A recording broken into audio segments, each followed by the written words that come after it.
Olá, então sejam bem-vindos à segunda aula de Sociedade e Política no Brasil.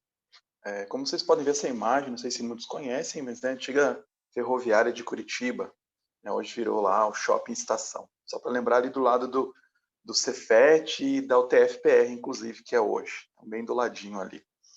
Então hoje o que a gente vai ver? Vamos focar aqui em dois assuntos principais. Primeiro, raízes do Brasil, o conceito antropológico de cultura, a gente vai pensar nesse conceito de cosmovisão do Brasil, e o processo de miscigenação racial e identidade cultural do povo brasileiro. São esses dois tópicos hoje tão importantes para a gente pensar o Brasil.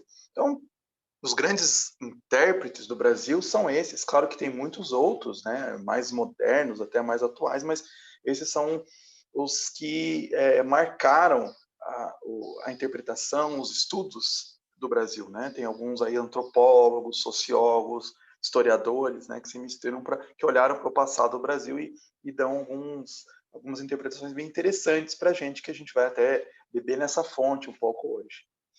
Ali primeiro a gente tem o Raimundo Faoro, Os Donos do Poder, é uma visão até diferente do que costuma a gente ter na academia brasileira, né, na universidade brasileira, que é uma visão dele weberiana.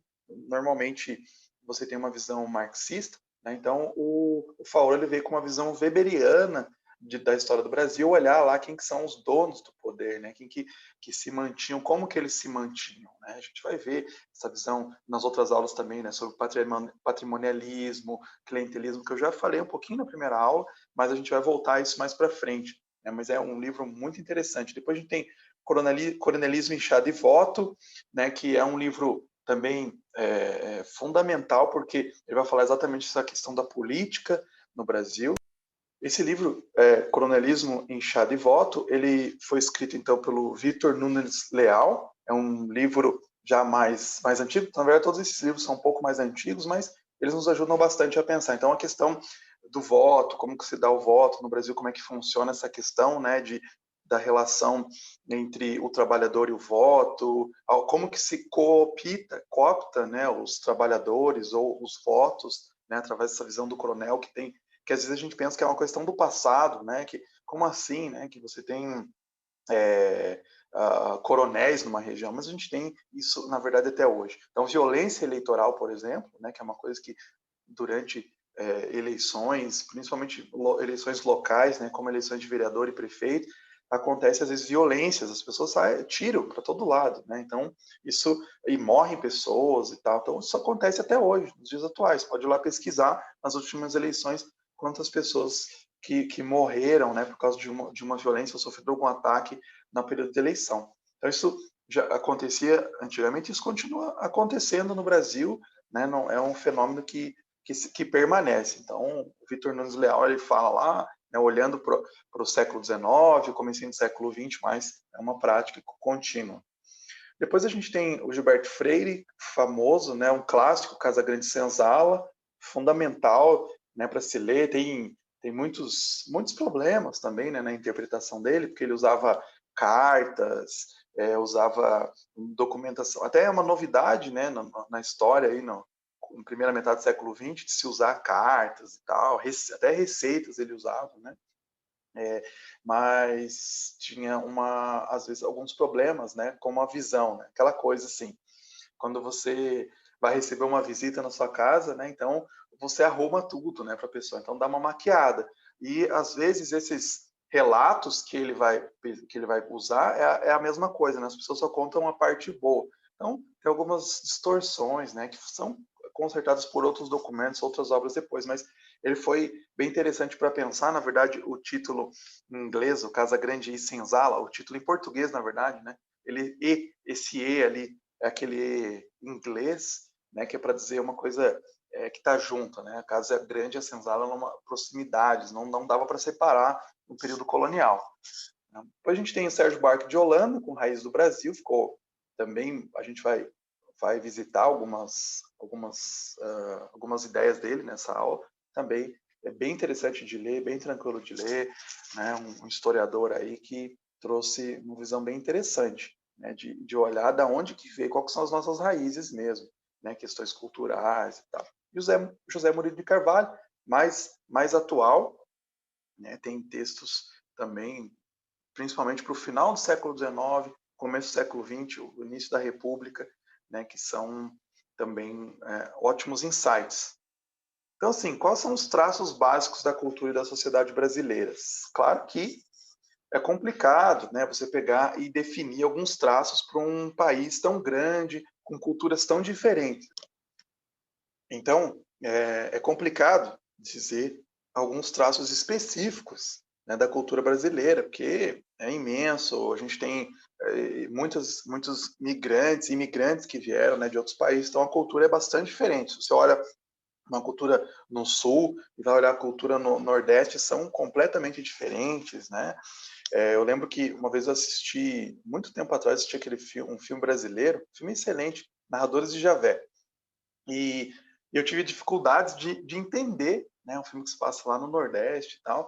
Eu tive dificuldade de entender muitas coisas que eles falavam. Às vezes a gente tinha que colocar legenda para tentar entender o que estava sendo falado ali, porque tinha algumas palavras, né? Algumas ideias que eram bem peculiar da região. É um filme bem interessante, inclusive, para pensar sobre história. É difícil de achar esse filme, né? Mas ele é bem interessante, né? Para narrar a cultura. Eles até querem manter a cultura ali daquele povoado, né? Narradores de Javé é uma vila que vai ser alagada, porque está vindo uma hidrelétrica na região, e eles vão fazer uma represa e vai desaparecer aquela pequena vila. Então aí tem um dos principais ali da vila é encarregado, o carteiro, é um dos poucos que sabia ler e escrever naquela vila, ele é encarregado de escrever a história da região, porque não tinha história, então eles achavam que se a gente tivesse história, mantivesse a história, ia ser valorizada essa vila e eles não iam acabar com essa vila, né? Então, esse carteiro, ele vai coletando história oral das pessoas, né, contando, é bem interessante porque tem, às vezes, se contradizem as histórias, né? Então foi assim que o pioneiro, né, da minha família, aí a pessoa queria enaltecer a pessoa, o testemunho, né, queria enaltecer a sua família, e aí vinha outro contava, não foi bem assim, veja bem, né? Então é bem interessante isso, e vai trazendo, né, resgatando a cultura daquela região. Então a gente sabe que é muito complexo se dizer, né, isso é o traço básico, mas algumas coisas a gente consegue perceber. E, né, por exemplo, a visão imediatista é uma coisa que é bem comum no brasileiro, né, ele quer as coisas rapidamente, então a gente não pensa assim a longo prazo, né, as nossas ações são, se eu quero rapidamente, eu quero para amanhã, preciso resolver isso logo, né? Isso reflete desde pequenas coisas até coisas grandes, né? De fazer um projeto grande, né? Nível de país inteiro, né? Então a gente tem essa visão. A gente tem uma visão que a gente vai ver depois, né? Que é a ética do trabalho. Mas a gente tem uma série de questões positivas, claro, né? Então às vezes a gente fala do jeitinho brasileiro como uma coisa ruim, mas muitas pessoas veem tem alguns traços positivos nisso, né? Então, lembro uma vez, o professor lá nos Estados Unidos, eles gostavam de brasileiros, principalmente nas áreas de engenharia, inclusive, porque os brasileiros eram os que faziam muito, por exemplo, sabiam usar o CAD, o AutoCAD. Né? Eles sabiam mexer nisso. E o americano, normalmente, como um programa caro, né, o engenheiro fazia o projeto e enviava para uma outra pessoa colocar isso no AutoCAD. Né? E os brasileiros conseguiam, né, porque tem poucos recursos também, conseguiam ali, né, romper e conseguiam reproduzir, fazer as coisas, né, dar um jeito mesmo das coisas, porque a gente não tem muitas facilidades, né? Então a gente se vira no que tem, né? A gente tem poucos recursos, então a gente consegue, né, contornar esses problemas, né? Então o jeitinho brasileiro ou muitas coisas, né, é reconhecido, né?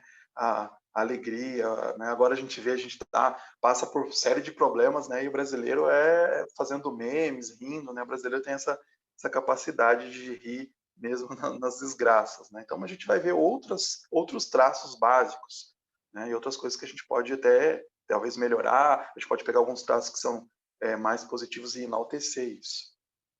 Então, o que é uma definição básica de cultura? Basicamente, ela abrange todas as realizações materiais e os aspectos espirituais de um povo, qualquer, né? Então, todo mundo tem cultura, né? Todo povo tem cultura, até uma tribo lá isolada, você vai chegar lá e vai ver a cultura dela, né? Vai ver as questões materiais, os ritos, todas as questões, como que eles fazem, né? E muitas vezes a gente está envolto numa cultura e a gente está preso, envolto numa cultura e a gente acaba não percebendo, né, os elementos da nossa própria cultura. A gente toma aquilo como gratuito, né? Não reflete muito em cima daquilo, né? Não percebe, não atinge de maneira crítica, às vezes, né, a nossa cultura. Mais difícil, é muito mais fácil julgar a cultura do outro do que a nossa. Olha aí, Gilberto Freire, né? Exatamente aquele ezinho que está ali no título que eu estava mencionando, né? Assim que é o livro. Esse é um livro muito legal, muito gostoso de ler, porque é um estudo cultural do Brasil. Então, ele está preocupado com as questões culturais, com as questões dos rituais, né? Como que era do catolicismo, que é um catolicismo diferente, né? Do que veio de Portugal, porque ele chega aqui e começa a se misturar com a cultura, com as diversas formações com os indígenas, com os escravos africanos, né? Cultura africana. Então, até a cultura é miscigenada. A gente vai falar de miscigenação cultural, né? Então, não só a questão racial, mas a cultura também é misturada. Então, tem uma adaptação aí de heranças. Né? Então, por que é Casa Grande Senzala? Né? Porque você tem a Casa Grande, claro que não era o comum, isso é uma crítica que você faz ao Gilberto Freire, porque parece que ele fala assim, todo o Brasil, no período colonial, era dessa forma aqui, funciona dessa forma. Ele estudou lá, né? Bahia, num século bem específico, né? Então, nos séculos específicos lá no período colonial. Então, é complicado você padronizar isso para todo o Brasil, mas tem alguns traços que a gente pode perceber lá, né, que são muito semelhantes. Essa relação da Casa Grande Senzala. Então, em outros lugares, provavelmente nem tinha uma casa grande, né, não tinha uma senzala com centenas de escravos, como era comum na Bahia, né, que você tinha 200, 300 escravos numa plantation. Às vezes, por exemplo, mesmo no sul, né, você tinha poucos escravos, era comum ter poucos escravos, e não era uma plantation, né? Por exemplo, o negócio de animais era muito comum no sul do Brasil, então era diferente. Então tem essas peculiaridades regionais que são um pouco diferentes, mas é interessante, né, de ver, perceber mesmo assim, né, alguns traços que o Gilberto Freire trouxe. Ele era um antropólogo, né, então ele tenta analisar com essa visão, né, a cultura como tentar fazer uma antropologia histórica, né? Normalmente o antropólogo ele vai numa tribo, por exemplo, né, e analisa ali, né, como funciona a tribo, ou ele pode ser mesmo antropólogo na cidade, né? Vou fazer uma antropologia da universidade, né? Eu vou lá na universidade, né, e vou analisar como que se comportam os alunos, os professores ali dentro daquele ambiente, né? Então, mas também acontece isso. Ele vai para o passado, com auxílio de documentos, ele vai resgatar como funcionava aquela cultura. É isso que o Gilberto Freire faz nesse livro, como funcionava a cultura ali da Casa Grande Senzala, todos os ritos, né, as pessoas trabalhavam semanalmente, né, e tal, tinha o período de épocas de colheita, então, que era mais acelerado, né, o trabalho era mais pesado ainda. Né? Então, tinha todos esses ritmos normais. Né? Então, por isso que a gente tem até hoje, né, a festa juninas, né? Porque era um período que tinham festas de colheitas mesmo. Né? O final da colheita se comemorava a colheita, então se fazia, por aí a gente tem, né, festas juninas, que é bem rural, né? Porque remete a isso, desde essa época do início do período colonial do Brasil, aí que se fazia a celebração do final da colheita. Era nessa época que se fazia a colheita. Era bem difícil esse período, se trabalhava muito, né? Qualquer que seja a plantação, podia ser cana-de-açúcar, era bem pesado, né? Se colhia, depois se fazia todo o processo da cana-de-açúcar, da colheita, de separar, de fazer, manusear e tratar, né, a cana-de-açúcar para até chegar passar todos os processos até a gente ter o açúcar, né, num processo bastante longo e tal. Depois transportar esse açúcar ainda, né, para enviar para a metrópole. Muitos vão acusar o Gilberto Freire de contribuir para surgir um mito da democracia racial, né, que as pessoas viviam ali tudo tranquilo, era tudo muito próximo, né, os negros, os senhores de escravos, então era uma festa e tudo tranquilo, né? Claro que tinha às vezes, né, ali tratamentos,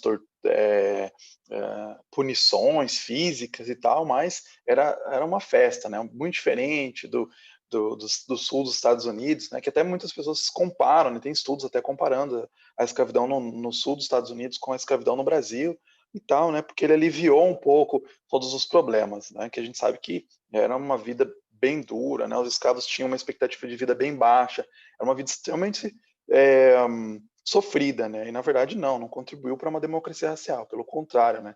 Criou uma separação bem grande que a gente vai herdar e os problemas vão ficar até hoje, né? Por causa da escravidão, inclusive que durou muito tempo, né? Escravidão. O Brasil foi o último país na América a abolir a escravidão. Tá aí a imagem do Gilberto Freire. Né? Outro um linguista, né, o Alfredo Bossi, que também vai falar sobre a dialética da colonização, né, vai falar um pouquinho sobre as questões voltadas para tentar entender a partir da linguística, dos textos, né, tentar entender como que era essa questão da colonização no Brasil, né, os problemas que eram enfrentados aqui, a visão, né, de colônia, que ficou, né, muito poderosa a colônia, né, o Brasil, então tinha algumas limitações em relação à metrópole, não podia ter, como que eu digo, não podia ter indústrias, certas indústrias, né, não tinha universidade, porque era tudo muito controlado pela metrópole. A metrópole não queria, né, queria que fosse centrado lá, tanto que as pessoas mais ricas que podiam pagar, elas iam estudar, né, em Portugal, em Coimbra, na Universidade de Coimbra, em Lisboa, eles iam para lá para estudar.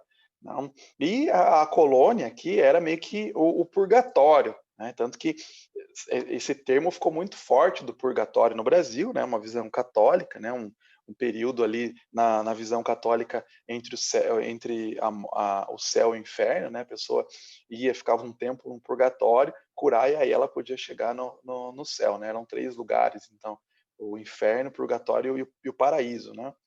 E aqui muitas pessoas vinham com essa ideia para o Brasil, né? Eu vou lá para purgar os pecados, né? Um lugar meio ruim, né? Você estava lá na metrópole e às vezes a família tinha muitos filhos e tal, né? Então o primeiro filho herdava, né, a maior parte das coisas e os outros filhos eles tinham que buscar outras formas, né, de vida. Então vinham para cá, aventureiros mesmo, às vezes portugueses até que tinham um pouco mais de dinheiro mesmo, né? Os senhores de engenhos, eles vinham então para o Brasil para tentar a sorte, digamos assim, né? Ou enriquecer mais ainda. Né? Então, é também um mito que se coloca às vezes, né, que para o Brasil veio só os pobres, presos e tal. Não aconteceu isso, né? Vinha também, né? Muitos caçados pela Inquisição católica em Portugal, né? Eles às vezes eram mandados para cá, mas não era a grande maioria, não. Né? Vinham senhores de escravos, grandes senhores nobres vinham para cá também. Né? Mas era muito ruim, né, na mente deles vir para a colônia.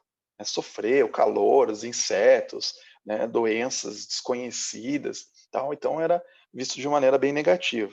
Né? Então essa palavra até purgatório estava relacionada aqui, né? Até eles relacionavam com o ato de purgar, que tinha que ser passar o açúcar, né? Porque saía da cana-de-açúcar, uma cor mais escura, então você passava, tinha um processo de purgar o açúcar para tornar ele branco, que ele era mais bem visto nessa época, né? Para ser vendido. Então, esse mesmo processo de passar pelo calor, né? Pelo purgar, era entendido também, né? Bem vívida a imagem na mente das pessoas que vinham na colônia, né? Tentar a sorte. Olha as diferenças que a gente tem culturais, né? É impressionante, né? Eu, claro, eu coloquei 2 extremos, assim, né? A vida que tem ali, né? De eh, que os africanos trouxeram a cultura, né?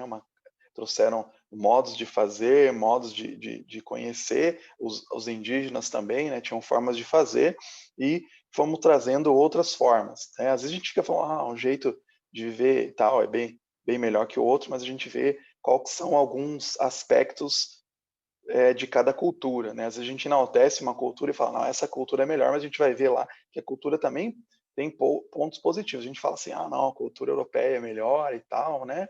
Ou na aula passada alguém questionou, né? Falou assim, como que a gente seria? Isso é uma questão que muitas pessoas se debatem, né? como que seria se a gente tivesse sido colonizado pelos ingleses? Como seria se a gente tivesse sido colonizado pelos holandeses, né? Até escrevi um texto, depois se eu lembrar eu posto o link para vocês, dos holandeses que eles ficaram um tempo, né, lá no sudeste do Brasil, né, e no nordeste, né, e podiam ter aumentado, mas eles foram expulsos, né, aí.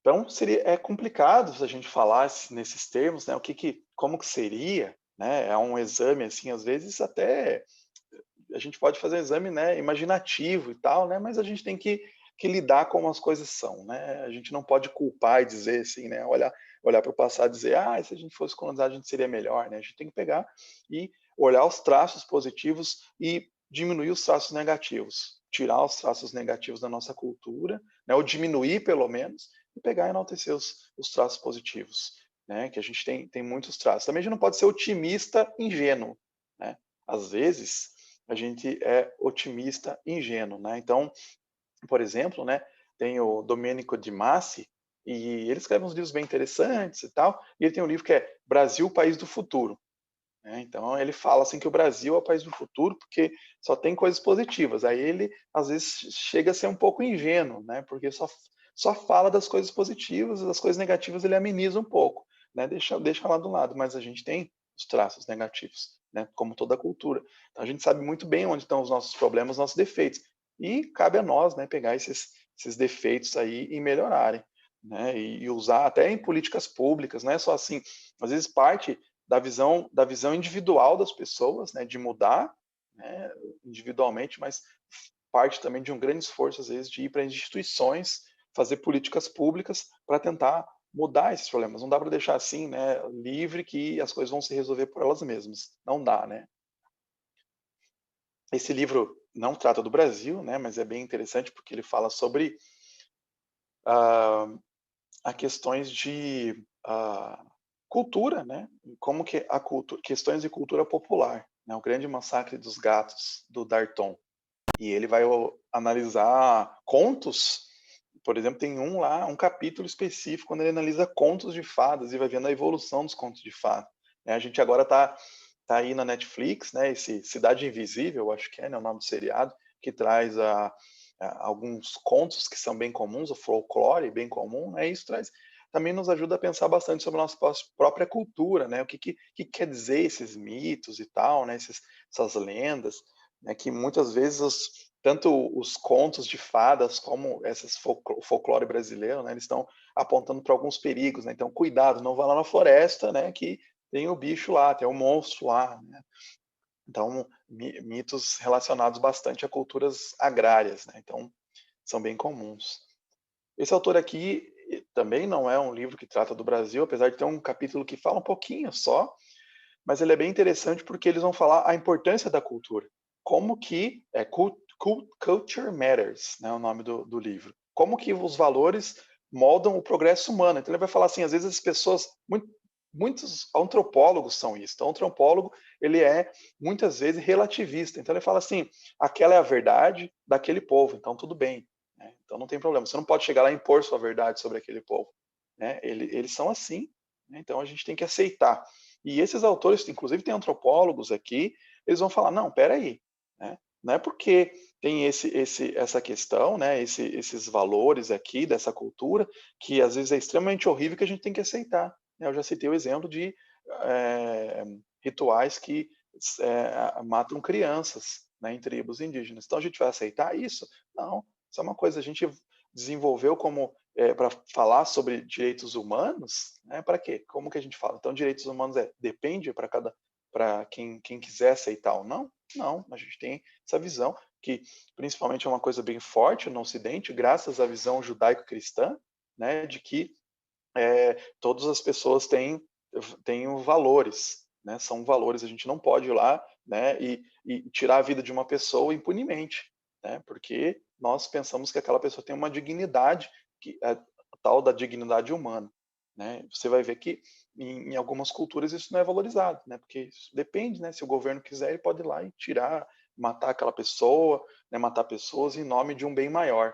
Né? Então, é um problema bem sério. E não só em várias outras questões. né? Por exemplo, lugares que não valorizam o trabalho, por exemplo, não tem uma ética positiva do trabalho, o trabalho é uma coisa negativa, ruim, né, e tal, você vê que não se desenvolve. Mas também você tem outro oposto, de culturas que valorizam demais o trabalho, né, o workaholic, por exemplo, né, que o trabalho é tudo que importa, né, e o cara deixa lá família toda, né, desestruturada porque o trabalho vem em primeiro lugar, né, então a gente precisa também contrabalancear isso. Olha aqui, sociedade, né? O que é uma sociedade pensando nessa questão cultural? A definição. O que mantém a sociedade como unidade é o conjunto de suas instituições particulares, normas, valores, linguagens, instrumentos, procedimentos e métodos de fazer frente às coisas e de fazer coisas, né? E o indivíduo. Para se instituir, a sociedade pode usar a força e as sanções, mas, sobretudo, a adesão, o apoio, o consenso, a legitimidade, a crença, o modo de fabricar o indivíduo social, que termina por incorporar não apenas as instituições como os mecanismos de perpetuação que elas criam. A unidade e a coesão interna seriam garantias porque os membros dessa sociedade específica fariam parte de um mesmo sistema de interpretação do mundo, ou seja, de um mesmo imaginário, né? Então, é isso que a gente vê, né? A gente tem uma língua, um país que tem uma língua, português, que tem uma moeda do real, que tem uma bandeira, que tem hinos, e fora isso tem uma certa cultura. Se você vai ali para o Paraguai, né? Você vai para a Argentina aqui do lado, você percebe que já é diferente, já é muito diferente. Não só a língua e a moeda, mas os costumes também são bem diferentes. O jeito de fazer, construir, né? Até as casas são diferentes. Então, apesar de o Brasil ter um cadinho de cultura bem grande, né, com ah, várias diferentes culturas, né, com várias formas, a gente ainda tem algumas coisas que nos junta e nos torna como uma sociedade, né, como um país, uma nação. Até a própria ideia de nação é uma coisa recente. Às vezes a gente vai ler documentos antigos, a gente olha lá e está a palavra nação, mas essa palavra é bem recente, relativamente recente. Ela surge no século, ali perto do século XIX, um pouco antes até, mas no século XIX se esforça, as sociedades vão tornando, né, a ideia de uma nação mesmo, né?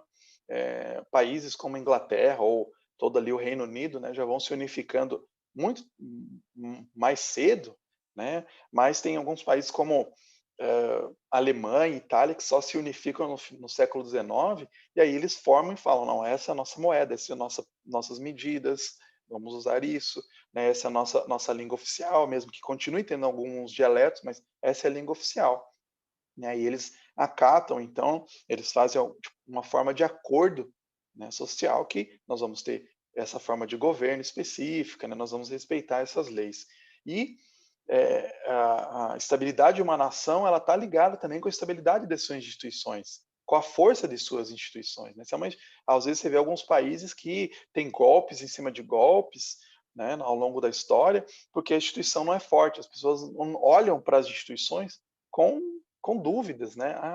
Né? A gente mesmo no Brasil, né? A gente olha para as instituições e não confia muito, né? Às vezes a gente confia excessivamente também, né? No governo, né? Mas a gente vê que muitas vezes a gente tem um receio, né, das instituições, do governo, a gente não confia totalmente, porque muitas vezes, né, deixa a desejar mesmo o funcionamento das instituições, né, no Brasil. Então, não só pelas forças e sanções, né, que o governo impõe, que uma instituição, que uma sociedade impõe, mas também adesão, né? As pessoas têm que aderir a isso, aceitar, né? Então, alguns lugares, por exemplo, hoje em dia está bem forte lá na Espanha, né? Uma região lá, a Catalunha, quer se separar. Então, eles não aceitam, né? O governo do rei lá espanhol, eles querem se separar. Então, eles não aderem muito, apesar de que eles estão lá, tem revoltas, tem manifestações. Então, os elementos que formam a nossa sociedade são bem complexos, né? Então, como essa imagem mostra, né? São várias formações, os povos bem diferentes, né? E o Brasil, por ter imigrações e depois ainda por fomentar a migração no século XIX, né, de europeus, ficou um país bastante diverso, né. Isso, na verdade, hoje é bem comum, né, em vários países também, né. Então como eu disse, né, do caso da Grande Senzala, que o Gilberto Freire tinha essa visão otimista da miscigenação, né, se coloca muitos problemas, né. Então, a própria palavra, por exemplo, mulato, né, que era uma mistura de quando se tinha, por exemplo, um senhor feudal, ele tinha um filho com ou um senhor qualquer, né, branco tinha um filho com uma escrava ou uma negra, né, o filho nascia e ele tinha tonalidade de pele diferente, então ele é chamado mulato, mas isso era meio que um xingamento até, né, para dizer, era uma palavra usada assim para aquele cara lá, aquele mulato. E a palavra, alguns dizem que vem da palavra, do termo mula, né, a palavra mula, que, a mula é, né, lá, para servir de carregar carga, né, pesada e também era infértil, né, então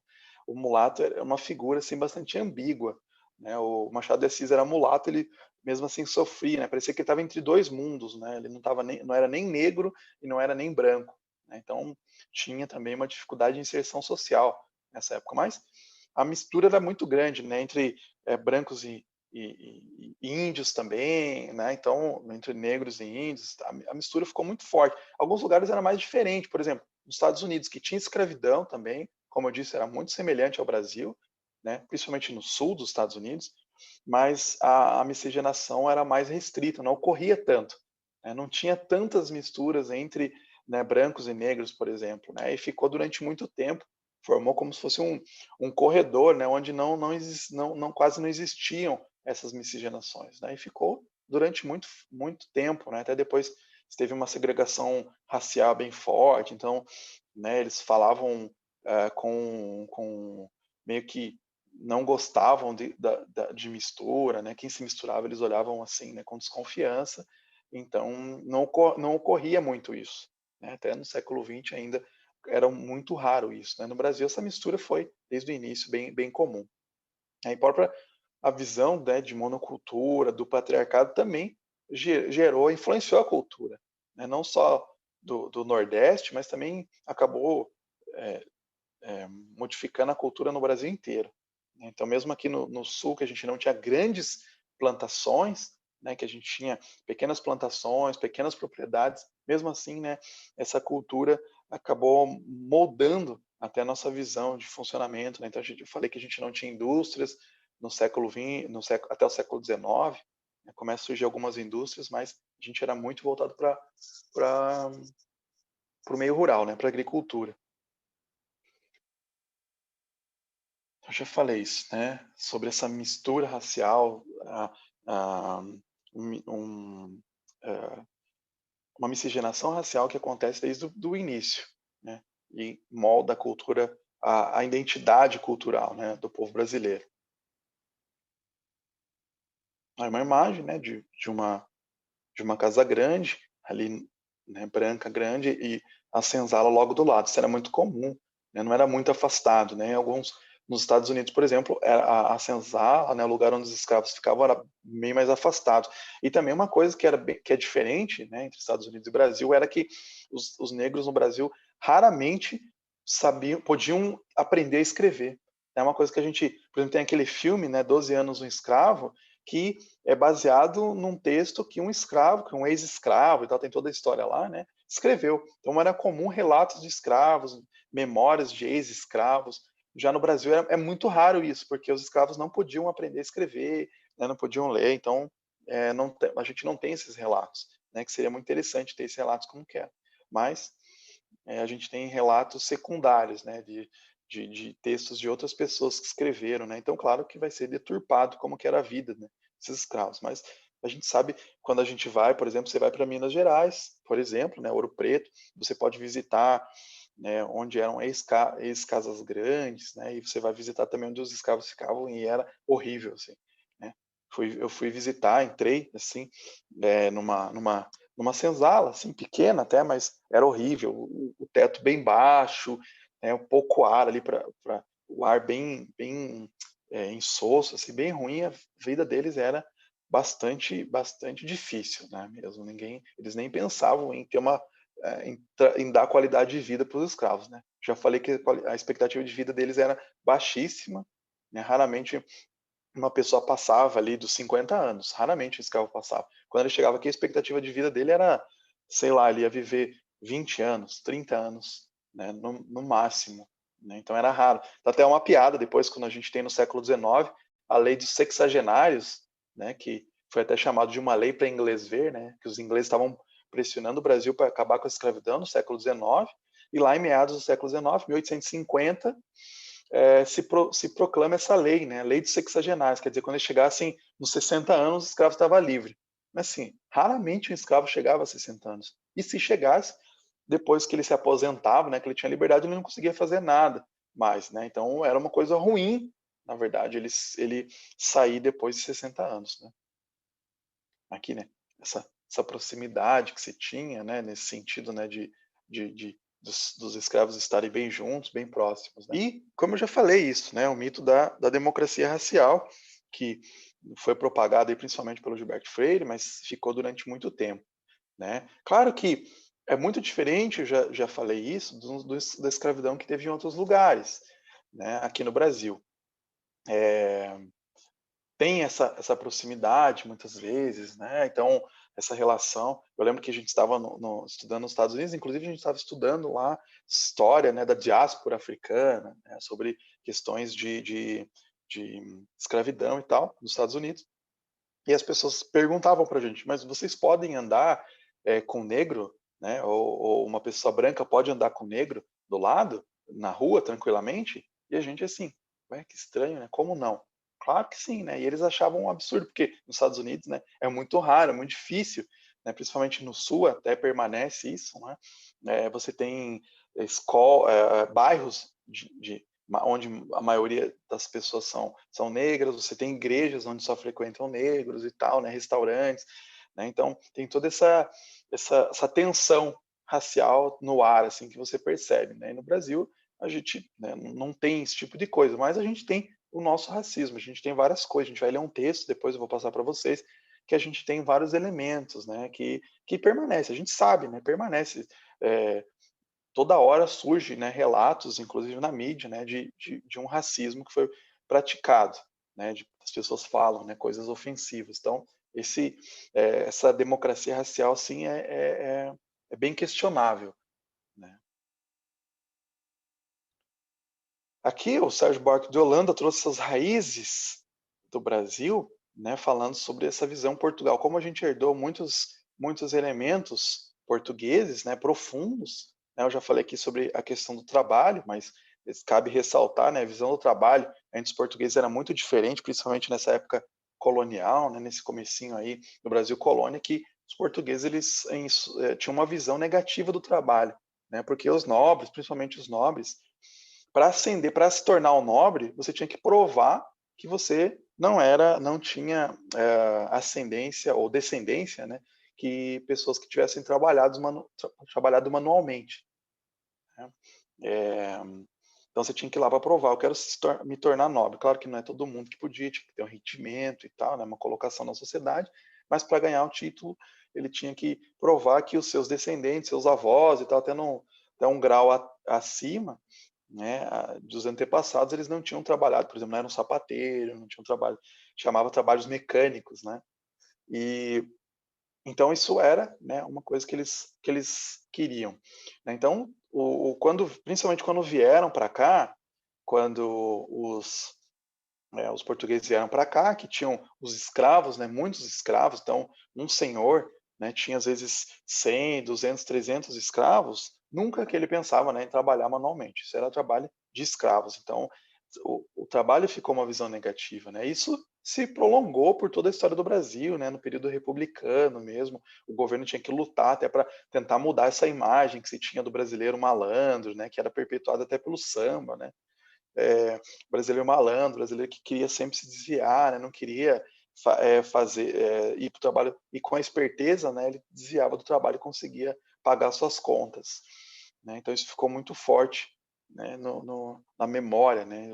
Eu citei o exemplo também do Macunaíma, né? Mário de Andrade lá escreveu Macunaíma, aquele herói, né, entre aspas, que ficava lá na rede, não quer trabalhar, né, falava: "Ai, que preguiça", e tal, né. Então, essa visão era muito forte, então a gente herdou isso, né.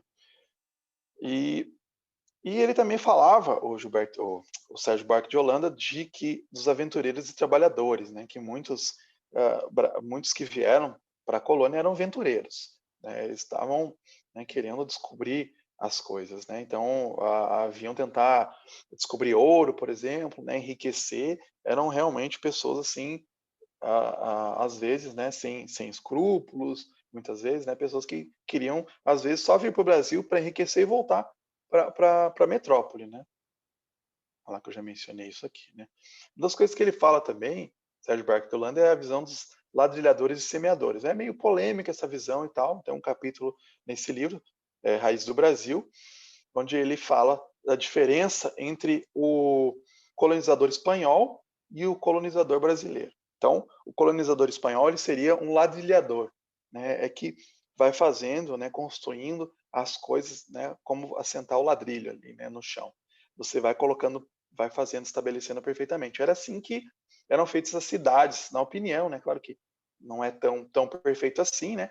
Mas você vê que as cidades espanholas elas seguem mais um padrão do que os portugueses. Os portugueses seriam os semeadores. Vai semeando as cidades, né? Nas montanhas, então você vai lá para Ouro Preto, né? Cidade em volta das montanhas e tal. Você vai para o Rio de Janeiro e tal. Várias regiões, né? Então, os até outros povos, por exemplo, né, você vai para os Estados Unidos, como que eles pegam e fazem túneis, né? Então, eles fazem uma estrada reta, aí tem uma montanha no meio do caminho, né? Implodem, fazem um túnel e passam reto, né? São estradas sempre retas.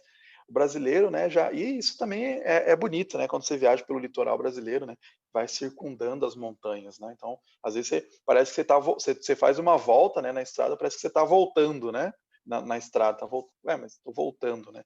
Porque vai circundando as montanhas, né? É isso que é a visão do português. Olha só alguns exemplos de cidades espanholas, como são construídas, concebidas, né? Que a gente tem a Argentina, né? Buenos Aires. Você vê que são linhas retas, né? Aqui no México, a cidade do México, né? Também, né? Isso são cidades que são coloniais. Claro que mudou muito, né? Mas o trajeto se mantém, né? Historicamente. Você viaja para cidades mais antigas, aqui no Brasil, você vê que é, tem prédios novos e tal, construções novas, mas ah, o caminho, né, as ruas permanecem praticamente as mesmas. Lima, no Peru, né, você vê isso. Né, e aí você vai no Brasil, olha só, né, como é. Né, é bem bonito, né, quando você está lá em Ouro Preto, né, mas essa é a característica, né, semeador. Você vai nas montanhas, né, construindo em volta. Quer dizer que não tinham montanhas na Argentina, no México? Tinham, mas eles pegavam, né, e procuravam construir o mais reto, com retas possíveis, até porque era um jeito mais pragmático, assim, né, de se construir. Olha aí, e o Brasil, né? Aqui também a gente tem Bahia, né, também, lá Salvador, também é a mesma coisa, né? Contornos e tal. Não eram cidades. Aí a gente vai ter uma cidade planejada no século XX, né? Brasília. Então, outra visão que o Sérgio Buarque coloca do homem cordial, né, que é bem interessante, assim, né, porque o brasileiro é assim, né, ele para se negociar, por exemplo, você tem que se tornar amigo, né, então o brasileiro abraça, caloroso e tal, né, tem essa cordialidade, né, então o Sérgio Buarque de Holanda falava que com a cordialidade não se criam bons princípios também, porque você tem também os lados pessimistas disso, né, do homem cordial, né, que o cara chega, né, mas é amigo e tal, né, mas de repente tem eh, as explosões, né, também. Então, no século XIX a gente teve muitas guerras, por exemplo, o homem é cordial, o brasileiro é homem cordial, mas você olha lá, né, e tem um monte de disputas, né, brigas, guerras que tinha, né, tinha várias guerras civis aí no longo do século XIX, farrapos, né, a farroupilha e tal, e uma série de revoltas no século XIX. Né? Então, a gente pode pensar como que esse homem cordial, claro que ele é cordial, mas também tem esse lado, né, de belicoso também, né? Você vê a posição, por exemplo, autoritária do brasileiro. O brasileiro também a gente vai ver depois que é um ser bastante autoritário, né? Então, você sabe com quem que você está falando, né? Então ele se coloca para cima e às vezes, né, faz passando por cima de outros, né? Faz regras e tal, faz coisas passando por cima da, das outras, não pensa nas outras pessoas. É, até tem, né, uma brincadeira, né, que tem, o brasileiro é um homem cordial, daí posta uma coisa, né, por exemplo, aqui, né, perto de casa, na União Oeste, ali tinha uma casa que o cara xingava, né, não jogue aqui seu lixo, seu vagabundo, né, xingando a pessoa, né, uma plaquinha ali, né, e daí, brasileiro é um homem cordial, você vê que tem os limites. Olha só, uma verdadeira democracia exige um sólido elemento normativo, normas, regras, né? Leis. Regras capazes de assegurar oportunidades iguais para todos. Uma superação dos personalismos através de uma disciplina social e uma série de regras baseadas no consenso. Então, não é assim, do jeito que você quer. Né? Isso aqui é do jeito que eu quero, né? Eu passo por cima das leis. Não, tem que ter regras e tem que ser seguidas. Né? O brasileiro, às vezes, com esse jeitinho, ele, peraí, deixa eu ver, dar um jeito nessa regra aqui e não seguir muito bem ela. Né? E fica tentando achar buracos, né, nas regras. Não. Né? Se você segue bem as regras, se você tem leis e você segue essas leis, né, isso é bom para todos. Né? Exige o primado das instituições e a soberania popular. Na ausência dessas garantias, pode tomar o controle um demônio pérfido e pretensioso, que induz os homens a se verem diferentes do que são e a criarem novas predileções de natureza autoritária, como o fascismo. Tá? Então, isso acontece, assim, né, aconteceu. Então, por exemplo, mesmo países que respeitam bastante a regra, por exemplo, a Alemanha, subiu lá, né? Teve o nazismo. Então, a gente não tá livre, a gente tem que olhar, né, e pensar nessas leis, nessas visões e ver, assim, peraí, eu estou pensando, porque as leis normalmente são para pensar no bem comum, né? Não é para, então, quando a gente fala o direito de propriedade, né, que é bem importante, tem que ser respeitada, por quê? Porque não, aquilo é o meu bem. Se fosse livre, né, então chegava ali uma pessoa, tomava, né, matava a pessoa, vou ficar com a sua casa, né, e beleza e tal, e não aceita. Então a gente tem regras, leis, mas também a gente tem que pensar em leis que não está só defendendo o indivíduo, né, mas também a sociedade, né? Então, se você faz assim, por exemplo, eu quero fazer uma queimada aqui, né, na, na, na, nesse bosque aqui perto de casa. Né? Então, peraí, né? Ou vou jogar meu lixo ali, vou jogar um pouquinho longe da minha casa, não, né? Eu tenho um terreno baldio ali, vou jogar esse lixo. Né? Então, eu não estou pensando no bem das outras pessoas. Fumar, né, por exemplo, fumar em lugar público, né? Eu vou num restaurante lá, eu quero ficar fumando. Né? Peraí, aí a pessoa fala, não, é meu direito. Não, mas peraí, você está no momento que a sua fumaça está entrando no nariz do outro, você está invadindo o espaço do outro. Né? Você não está pensando no bem comum. E muitas vezes a gente vê isso. Né? Não tem um respeito pelas leis, né? Porque não se pensa no bem comum. Não estou pensando, eu não vou usar máscara porque eu sou forte, eu tenho constituição de atleta, né? Então eu não tenho problema se eu pegar Covid. Mas e se você passar o Covid para uma pessoa que não teria a sua constituição, né? Então você não está pensando no bem do outro. Né? Então tem leis, regras e assim funciona uma boa democracia. Né? Se você tiver, por exemplo, corrupção num país, isso zoa para o Brasil inteiro, para o país inteiro, né? Se tiver corrupção. Então, se você aceita a corrupção, né? Não, isso aqui é só uma coisinha que eu fiz aqui, e você vai subindo vários níveis, né? Você vê que, não tem problema, ele rouba, mas faz. Né? Era um termo que se usava para um político brasileiro, o Maluf, né? Que todo mundo sabia, né? Que ele fazia muitos desvios nas obras lá em São Paulo, mas as pessoas falavam, mas tudo bem, ele rouba, mas ele faz. Ele rouba, mas ele constrói as coisas, né? Então, assim, né, ele tem que não roubar e fazer, né? A tarefa dele como político. E a gente tem a questão da cosmovisão. Isso é bem interessante, é um termo que não é tão conhecido, às vezes dentro dos estudos de história do Brasil, por exemplo, né? Mas está chegando aí, tem um livro que se fala Cosmovisão e o Historiador, que mostra aqui no Brasil, que são estudiosos brasileiros, que vão falar um pouquinho sobre a cosmovisão brasileira. Né? E eu gosto muito de citar esse caso, aí eu sempre conto essa historinha, que é muito interessante para a gente pensar na nossa própria cosmovisão, que é o seguinte: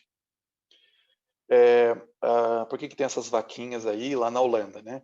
É porque tem um pensador indiano que ele pegou e ele conta, ele narra essa história, que ele foi para a Holanda, visitar a Holanda, né? E ele foi, na verdade, fazer uma palestra lá na Holanda, tal. E depois o amigo que estava junto com ele, né, cuidando o holandês, né, que estava cuidando lá de mostrar um pouco, de administrar ali tudo a palestra, né, cuidar das questões, ele pega e vai levar ele numa fazenda leiteira na Holanda, né? Então o holandês leva lá, vai um pouquinho, sai um pouquinho do centro da cidade, vai com o indiano.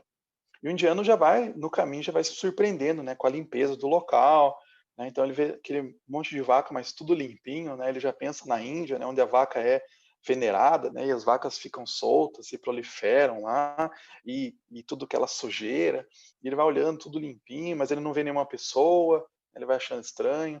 Aí eles vão chegando ali, né, na casa, ali na fábrica de leite, e também não tem ninguém, tudo meio vazio. E aí, né, o holandês chega, pega uma vasilha ali vazia, abre o registro, coloca o leite, né, fecha a vasilha, coloca o dinheiro, tem ali uma caixinha com o dinheiro, coloca ali o dinheiro, pega o troco, inclusive, né, e sai. E o indiano, assim, né, abismado, olha para os lados, né, ué, isso aqui é uma pegadinha, né? Tá de brincadeira, né? Não é verdade isso aqui, né? Cadê a câmera escondida? E o holandês assim, ué, não estou entendendo o que você está querendo dizer. Aí o indiano fala, olha, eu não vi nenhuma pessoa trabalhando aqui, né? Como que foi isso, né? Porque assim, se fosse na Índia, né, as pessoas chegariam, pegariam todo o leite possível, né, encheriam suas garrafas, não pagariam, pelo contrário, ainda chegariam ali na caixa, pegariam e levariam dinheiro, né? Ficariam todo felizes. Ah, a gente foi esperto, né? Pegou leite grátis e ainda ganhou um dinheiro, ainda fez um lucro. E o holandês fica olhando para ele, sério isso? Né? Ele não consegue conceber isso. O holandês fala, mas é estranho, porque pensa assim, né? Se acontecesse isso aqui, eu precisaria colocar um fiscal aqui, né? Uma pessoa para cobrar, né? Isso ia encarecer, né? O valor do leite, porque ia ter que pagar o salário dessa pessoa. Então, eu ia acabar pagando mais caro no leite, né? Então, inconcebível isso. E, se as pessoas são corruptas, né? Então, se a pessoa fiscal aqui que está cuidando de receber também vai ser corrupto. Então, tem que colocar um fiscal para fiscalizar ele. Se eu sou corrupto, essas pessoas são corruptas, até o dono da fábrica também provavelmente vai ser corrupto. Então ele vai colocar mais água nesse leite, né? Vai tornar um leite ruim, né? Então eu vou estar pagando mais caro por todo esse sistema, vou pagar mais caro no leite e ainda vou tomar um leite de qualidade inferior, né? Então, né? Não tem como, não é lógico pensar dessa forma, de ser esperto desse jeito. E aí o indiano fica pensando, né? Realmente, né? A gente, no país dele, a gente também pode pensar no Brasil, a gente acaba pagando mais caro no serviço, recebendo um serviço ruim, porque a corrupção está, né, em todos os níveis. Então veja como a cosmovisão faz a diferença, né? Os países que têm uma visão, têm uma honestidade maior, não quer dizer que eles são perfeitos, né? Não tem roubos e tal, né? Mas que tem uma visão mais negativa da corrupção, né? Que não pensam tanto em corrupção, eles são países, acabam sendo países mais desenvolvidos, acabam tendo graus de desenvolvimento humano maiores. Essa visão, por exemplo, uma outra, isso também é real, né? Um outro ponto para a gente pensar a cosmovisão quando a gente pensa diferentes colonizações, né, que a gente tem. Então, esse tema, né, se a gente fosse colonizado pelos ingleses, se a gente fosse colonizado por alemães e tal, né, como que seria, né? Seria diferente? Com certeza, né, seria diferente, né? Mas a gente tem que lidar com os nossos problemas. Mas só para a gente pensar isso, né? Essa visão de trabalho também, né? Que eu bato bastante, né? Sobre a visão positiva do trabalho. Um dos grandes exemplos disso são as colônias inglesas, né? Às vezes a gente fala, a gente é ruim porque a gente era uma colônia de exploração, né? Enquanto isso, os Estados Unidos era uma colônia de povoamento. Então, as pessoas iam lá para morar, então faziam construções boas, levavam universidades. Aqui não, as pessoas só vinham para explorar e iam embora, né? Mas essa já caiu um pouquinho isso na história, né? Já é bem criticado esse tipo de visão. Mas, só como exemplo, a gente pode citar uma colônia que era pior do que colônia de exploração, que era uma colônia penal, na Austrália. A Austrália era uma colônia penal. Ela servia para os ingleses enviarem, aí sim, a escória dos ingleses, né? Os presos mais perigosos, né? Eles enviavam, degradavam eles lá para a Austrália e largavam lá, se virem, né? Agora aqui. Né? E eles dificilmente retornariam para a Inglaterra. Só que, mesmo apesar deles serem a escória assim, dos ingleses, apesar deles serem criminosos, né, eles tinham uma visão do trabalho, a ética do trabalho inglesa, bem forte neles, introjetada bem forte. E lá, então, eles tinham essa visão de melhorar aquele lugar que eles estavam. Né? Tanto que hoje a Austrália, né, é um país de primeiro mundo, né, e foi povoada por ingleses degradados, criminosos degradados. Né? Depois foram indo, claro, né, chegando mais pessoas cada vez mais, mas se tornou um grande exemplo. Então, era uma colônia pior ainda do que uma colônia de exploração que era a gente, né, porque eles tinham essa visão. Então, a cosmovisão, a visão de um povo, ela é capaz de desenvolver esse país, de tornar um país bastante bom para se viver em todos os sentidos, né, econômico, social, né, e tal. E mesmo às vezes quando a gente tem pontos ruins numa cultura, numa cosmovisão de uma cultura, todas as culturas têm pontos negativos e positivos, né? Mas a gente precisa olhar para a nossa cosmovisão, para o modo como a gente vê o mundo e mudar, a gente precisa modificar isso. A gente precisa modificar a nossa visão com relação à corrupção. Né? No momento que a gente modificar isso, no momento que a gente olhar para a política de forma diferente, né, a gente vai trazer uma grande mudança. No modo, na medida que a gente olhar, por exemplo, para ciência e tecnologia também, né, para investimentos em ciência e tecnologia, não como uma coisa assim secundária, a gente tivesse quando a gente quiser, mas a gente vê como isso pode trazer vantagens, né, para nós mesmos, a gente vai ter uma grande mudança. Isso é o termo cosmovisão. Né? Significa uma visão de mundo, uma perspectiva sobre a realidade, e quer dizer, uma cosmovisão, um mapa mental que nos diz como navegar no mundo de maneira efetiva. Todo mundo tem uma cosmovisão, todo mundo tem um modo de ver o mundo, né? Esse mapa nos ajuda a dar sentido ao que está certo e errado nos eventos e fenômenos que confrontamos, afetando o modo como conduzimos a nossa vida. Então, muitas vezes a gente precisa fazer ajustes na nossa cosmovisão. A gente precisa fazer modificações, levar, por exemplo, a maneira como a gente vê questões raciais, né? Às vezes a gente tem um preconceito racial bem forte, a gente precisa mudar isso. A gente precisa modificar. A gente vê, às vezes, não, eu não vou me importar com o próximo, vou só me importar comigo mesmo, né? Não vou pensar no bem do próximo. A gente precisa modificar isso, né? Porque mesmo pessoas que têm mais condições, elas precisam pensar nas pessoas menos privilegiadas. A gente precisa pensar em políticas públicas, como que a gente vai ajudar a modificar essas coisas, como que a gente vai modificar problemas sociais que a gente tem, né?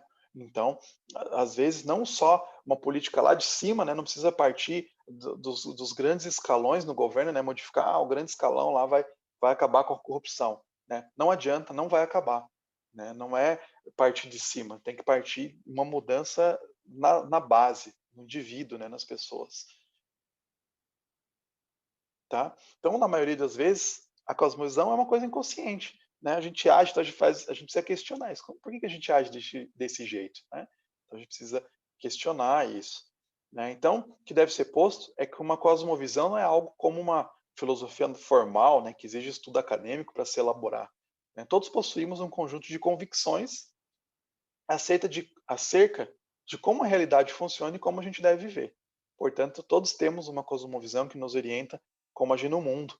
Né? E a gente precisa, então, ver, aperfeiçoar essa cosmovisão, melhorar ela, tirar os pontos negativos e questionar sempre, ter uma visão crítica, né? Conforme a gente vê a nossa história, como que a gente vive, por que a gente vive desse jeito. Por isso que a gente estuda história muitas vezes, a gente olha para o passado para ver como que a gente chegou a ser desse jeito. Né? Onde que está isso? Então a gente vai lá nas raízes do Brasil para tentar entender essas questões, esses problemas. Né? Então, claro, como eu disse, tem impacto nos relacionamentos, na nossa cultura, na política, questões de trabalho, né? Como eu já falei isso, né? Como a gente vê ciência e tecnologia, tá?